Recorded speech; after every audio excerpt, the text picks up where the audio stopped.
உலக தமிழர்களுக்கு வணக்கம்.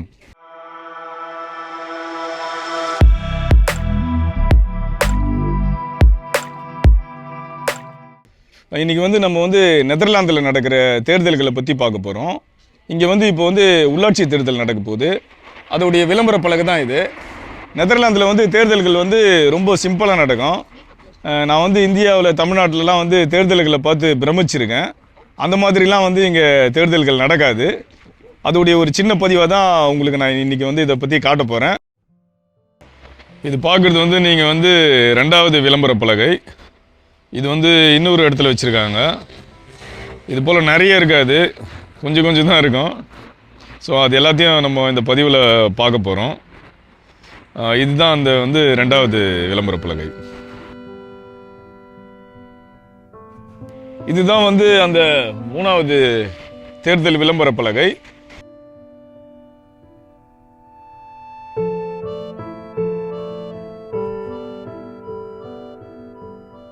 நம்ம ஊர்ல மத ஓட்டு, சாதி ஓட்டு மற்றும் கட்சிக்காரர்கள் ஓட்டுன்னு இப்படி நிறைய இருக்கு. குறைந்தபட்ச மக்கள் மட்டும்தான் ஒவ்வொரு தேர்தலுக்கும் மாறி மாறி ஓட்டு போடுவாங்க. நெதர்லாந்தில் 80% ஒவ்வொரு தேர்தலுக்கும் மக்கள் மாறி மாறி தான் ஓட்டு போடுவாங்க. பாருங்க, மொத்தமாகவே இந்த ஊரை சுற்றி வெறும் 16 தேர்தல் விளம்பர பலகை மட்டுமே இருக்கு.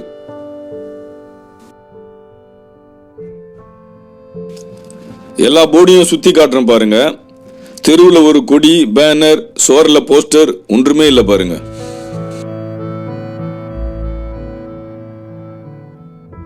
இதுதான் 8வது தேர்தல் விளம்பர பலகை. பார்த்தா எல்லாமே ஒரே மாதிரியான சைஸில் தான் இருக்கும்.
இவர் தான் இப்போதைய நெதர்லாந்து பிரதமர். சைக்கிளில் தான் எப்பவுமே அலுவலகம் போவார். யார் வேணால் அவர்கிட்ட ஃபோட்டோ, வீடியோக்கள் எடுத்துக்கொள்ளலாம். பாருங்கள், அவரே எவ்வளோ சிம்பிளாக ஓட்டு போடுறாருன்னு. இங்கே மிஷின் ஓட்டுலாம் கிடையாது.